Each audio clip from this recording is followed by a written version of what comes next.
Good morning. This is the Sunday Antisocial Hour. That time every now and then when I smoke my pipe and attempt to stay relevant by complaining about humanity and also answering all of its questions. And if you are a piece of humanity with a question for me, leave it down in the comments below with the hashtag AskMax, and I will answer any question, big questions, small questions, personal questions, political questions, unless I just don't want to.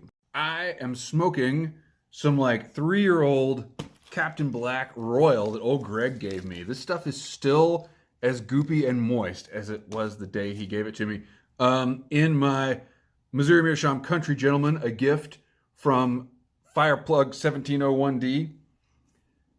Set my hand on fire. But lest you think I'm smoking a pure aromatic, I did mix it with a little bit of John Cotton's number 3, which was a gift from Les Brady. So basically, between the tobaccos and the pipe, I am just a total freeloader. Actually, I didn't even buy the coffee that I'm drinking. Somebody gave me the coffee that I'm drinking. So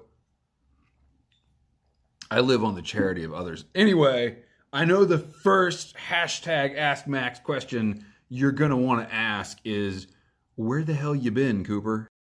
Just like always, man, with my promises of content to come, and I talk everything up and then I just disappear, you know.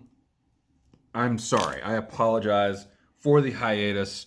We had a death in the family, a close loss, and I won't really go into too much detail about it, but it put a lot of things into motion that required me to be present, which is something I really hate doing. I hate being present in the moment. It's like the worst thing.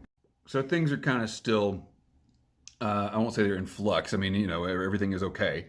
But, you know, a close death, it requires time. And that time is still ongoing.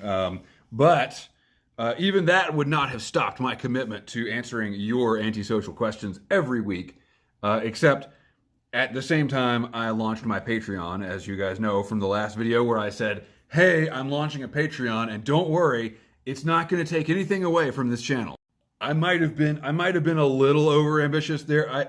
At the same time that I launched my Patreon, I decided I would undertake a big project to fulfill the desires of my patrons, and I did exactly what I always do, which is I totally overthought something and got in way too deep in this rabbit hole of technique and technology that I really should have just stayed away from the beginning, and it just kind of consumed everything for a minute, and I had to get that all dealt with before I could make any other content. That a little bit of that content is starting to seep out into the social media empire that I have built, all my 1,000 followers, so I will just go ahead and tell you. But I had a brief and torrid affair with a large format camera, and that affair is now over.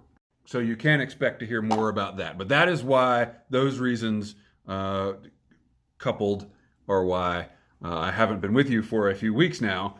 How is everything? How are you, people? Are you still out there? Do you still smoke your pipe? I saw a few videos.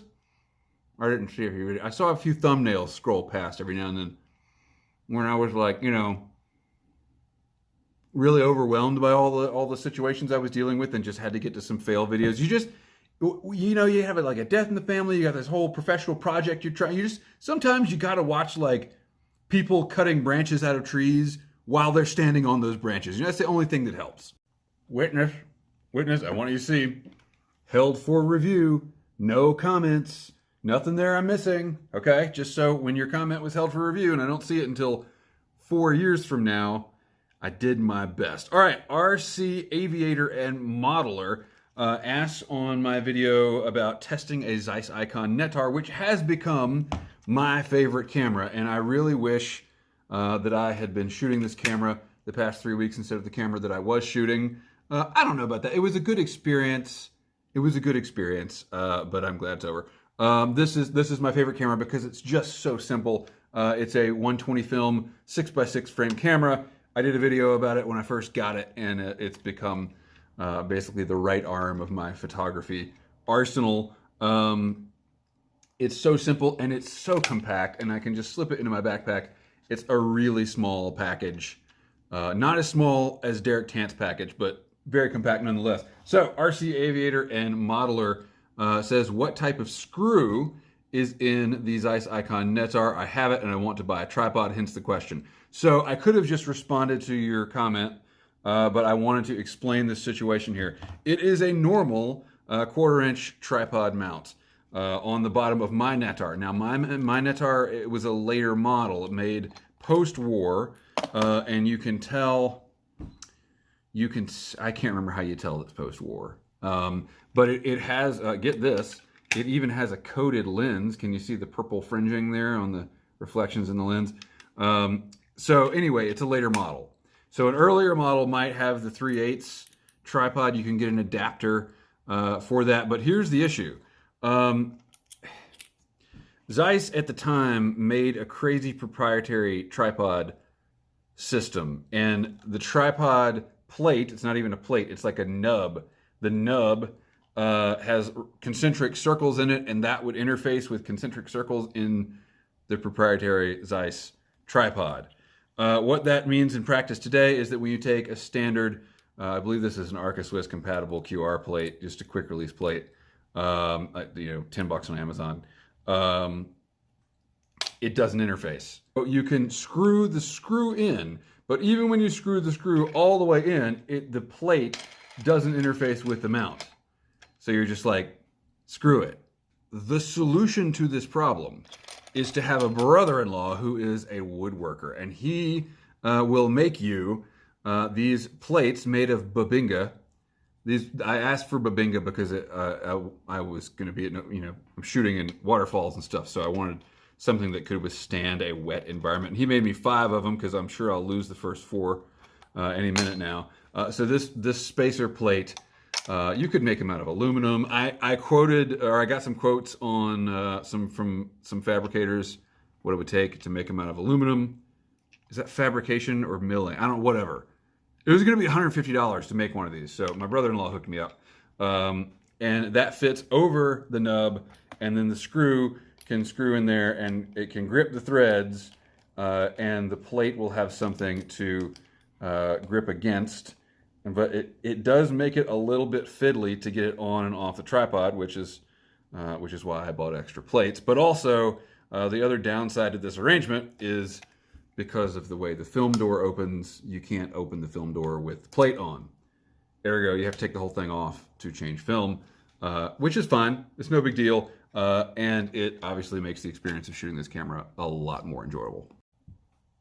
I've had to Cascadian Piper asked a perfectly legitimate question, and I've had to re-record this segment like 3 times because I can't get through it without making a terrible dark joke about the fact that there's just been a death in my family.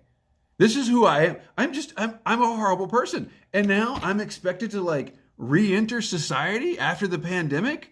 Like, no one wants that. Just leave me alone. Leave me out of it. I can't even make it through like a family crisis without just being a terrible, like it's the sense of humor. It's just, I can't turn off the ability, the urge to just slice through any situation with the darkest possible context of that situation. Like, what am I going to wear to the funeral? Doesn't matter. He's dead. He doesn't care.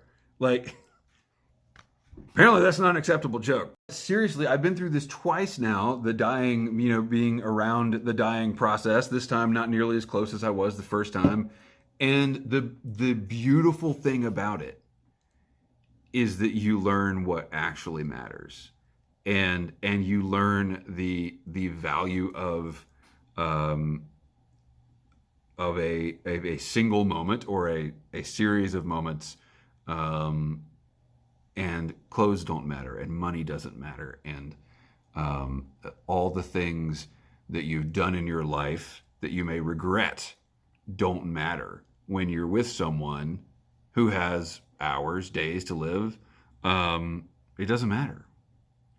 And as a society, we're not prepared to deal with that because we're so caught up in the things that we're buying and the jobs that we're working and all that. We can't like imagine for a second that one day none of it's going to matter because it will be our last day, and all that will matter in that point is who we're with and if we did right by the people that were in our lives.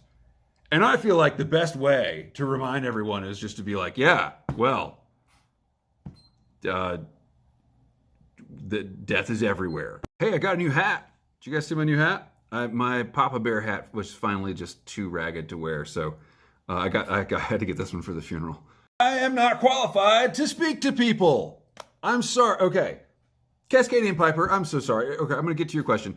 The Great Bear and the Big Dipper are the same constellation viewed from two different locations. I'm wondering about your favorite example of a photo you've taken that changes its look completely depending upon physical or emotional perspective. What a great question. Thank you. And I'm sorry the preamble was really disturbing. So I hope it is my intent that all of my photos are like that. That when you present a photo, you should raise more questions than you answer. And that seems false coming from the guy who shoots waterfalls, right? Like, all my pictures are of, like, kind of by definition over photographed places, maybe even sentimental subjects. But the idea, and you guys can tell me whether or not it works, the idea is that these photos need to work on a lot of different levels. And the first level on which they need to work is, hey, that's a pretty picture of a waterfall. I'd like to see that picture like hanging in my hotel lobby. Like, I'd like to have that picture as a postcard. Like, it has to be a pretty picture. But the other level is that these pictures are documents of like places that are just ghosts, basically. Like the over photographed touristy scenic waterfall places are what they are because they are the only places left that we haven't ruined. And yet we haven't torn down the waterfall to build a Dollar General yet. I had a friend who was going to buy a print, and she was like choosing between 2 or 3, and it came down to a choice between this shot of a river and a shot of the tree on a mountaintop. And she really liked the tree on the mountaintop, but in the end she decided it was too disturbing a picture to hang on her wall. And that was one of the best compliments I have received since I've been doing this work. Here's that photo. So yeah, pretty picture of a tree in the wind on a mountaintop.